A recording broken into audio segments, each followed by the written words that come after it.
হ্যাঁ ভাই, আপনার নাম এবং পেশা? হাই, আমার নাম আহমেদ। আমি গৌরব দেশ ইরাকের নাগরিক এবং আমি জন্মগত মুসলিম। আমার সমস্যা হচ্ছে যে আমি ইসলাম পালন করি যখন আমি। ভাই, প্রথমে আমরা অমুসলিমদের প্রশ্ন নেব। অমুসলিমদের সব প্রশ্ন শেষ হলে তখন ইনশাআল্লাহ আমরা আপনাকে সুযোগ দেব। হ্যাঁ, তবে আমি আপনাকে আমার সমস্যার কথা বলছি। তা হচ্ছে, তবে আপনি বলেছেন আপনি আহমেদ এবং আপনি একজন আমি একজন জন্মগত মুসলিম, কিন্তু এখন আপনি মুসলিম কি না? আমি অজ্ঞবাদী। ও, তো আপনি এখন ইসলাম ধর্ম ত্যাগ করেছেন? হ্যাঁ, আমি সন্দিহান। ওকে, ফাইন। যদি আপনি ইসলাম ধর্ম ছেড়ে থাকেন তাহলে আপনি প্রশ্ন করতে পারেন। ওকে, আমার প্রশ্ন হচ্ছে কি জন্য আমার আপনার অন্যান্য মুসলিম ও আমার কিছু বন্ধুর মতো বিশ্বাস নেই, যদিও আমি ইসলাম অনেকখানি অনুসরণ করি এবং উমরা করেছি, কিন্তু এখনো আমি ইসলামে নিষিদ্ধ বেশিরভাগ পাপ কাজ করি এবং মাঝে মাঝে আমি নামাজ ইত্যাদিতে অলসতা করি, যা ইসলামে পালন করতে হয়। আমি অনেক বই পড়েছি অন্য ধর্ম সম্পর্কিত ও ষড়যন্ত্র তথ্য সহ, এবং ইউটিউবে আমি আপনার ভিডিও, প্রামাণ্যচিত্র ইত্যাদি দেখেছি এবং আমার মাথায় ঘুরপাক খায় অনেক প্রশ্ন আল্লাহ, রাসূল ও সমগ্র মুসলিমদের ব্যাপারে।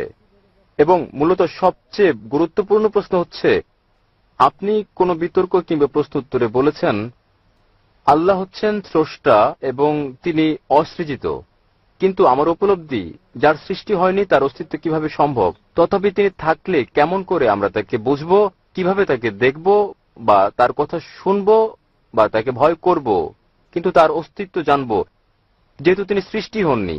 এটা আমার প্রশ্নগুলোর একটি।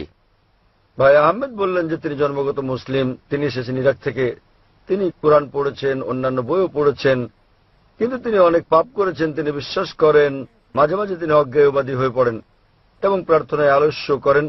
ভাই, আপনার আসল প্রশ্নের জবাব দেওয়ার আগে বলছি, যদি আপনি পাপ কাজ করেন এবং যদি আপনি প্রার্থনার ক্ষেত্রে আলস্য করেন, তাতে আপনি অমুসলিম হয়ে যাননি।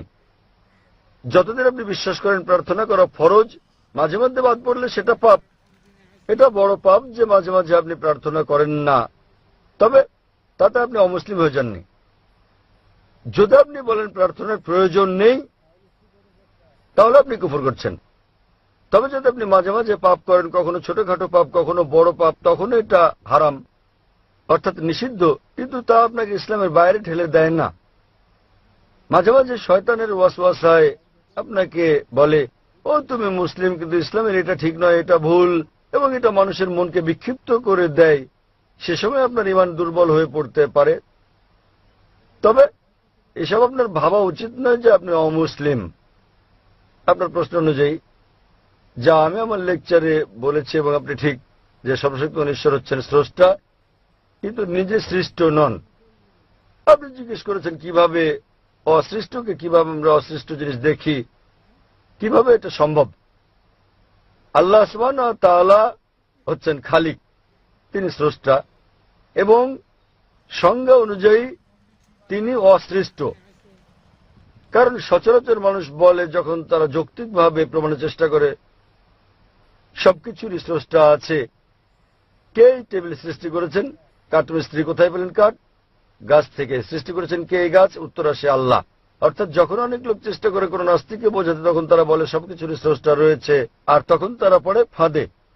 যখন নাস্তিক থেকে প্রশ্ন করে আল্লাহকে কে সৃষ্টি করেছেন, তাহলে আপনি যদি আমার ক্যাসেট শুনে থাকেন, আমি কখনো সে পথে জানি, আমি জিজ্ঞেস করি নাস্তিকদেরকে, কিভাবে তুমি বিশ্ব ব্রহ্মাণ্ড সম্পর্কে জানলে, কিভাবে তারকারাজির সূর্যের কার্যপ্রণালী সম্পর্কে জানলে, তখন সে বলে এবং পেছনে ফেরে বলে স্রষ্টা। তাহলে এটা পরস্পর বিপরীত। যদি আপনার জানা থাকে কিভাবে যুক্তি দিতে হয়, আপনি এই সমস্যা নিয়ে কখনোই নাস্তিকের ফাঁদে পা দেবেন না।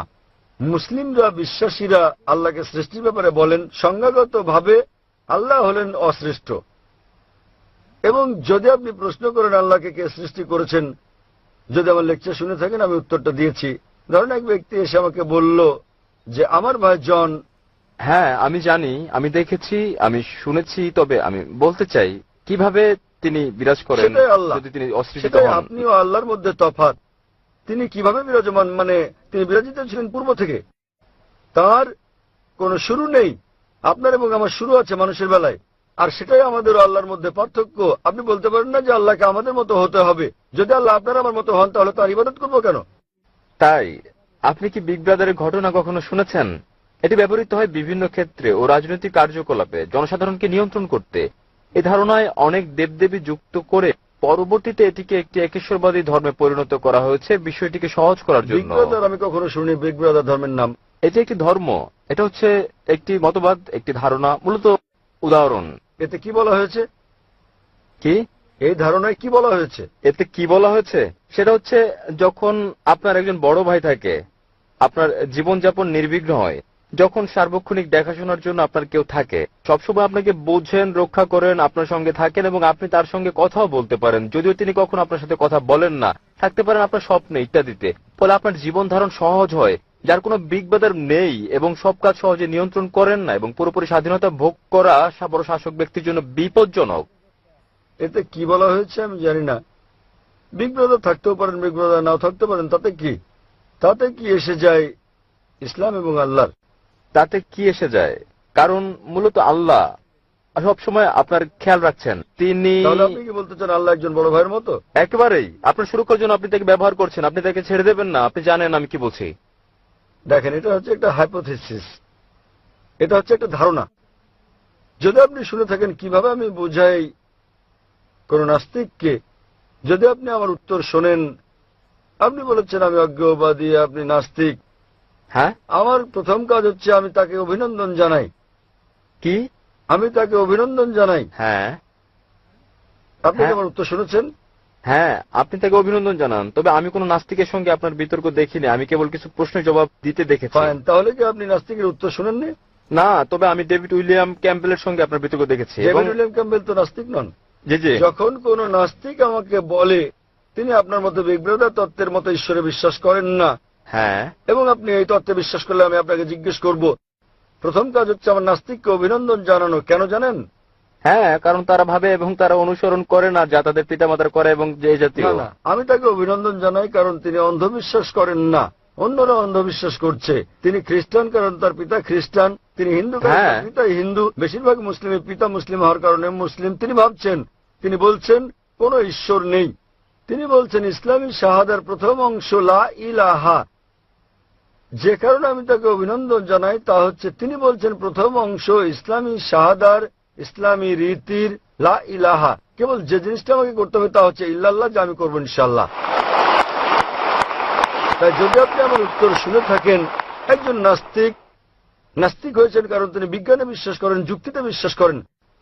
অথবা আমি তাকে জিজ্ঞেস করি, যদি তার সামনে একটি যন্ত্র আনা হয় যা বিশ্বের কেউ কখনো আগে দেখেনি, এবং যদি এই প্রশ্ন করা হয় যে কে সর্বপ্রথম এই নতুন যন্ত্রের গঠন পদ্ধতি বলতে পারবে, তাহলে উত্তরটা কি? অবশ্যই এর স্রষ্টা, এর উৎপাদনকারী, এর নির্মাতা। স্রষ্টা, উৎপাদনকারী, প্রস্তুতকারী। তাহলে যখন আমরা তাকে জিজ্ঞেস করি যে কিভাবে এই পৃথিবী সৃষ্টি হলো, তিনি বিগ ব্যাং এর কথা বলবেন। তিনি যা বলবেন তা 1400 বছর আগে উল্লেখ করা হয়েছে কোরআনে, সূরা আম্বিয়া অধ্যায় নম্বর 21 আয়াত নম্বর 30। আওয়ালাম ইয়ারাল্লাযিনা কাফারু আন্নাস সামাওয়াতি ওয়াল আরদা কানাত রাতকুম ফাতাকনাহুমা।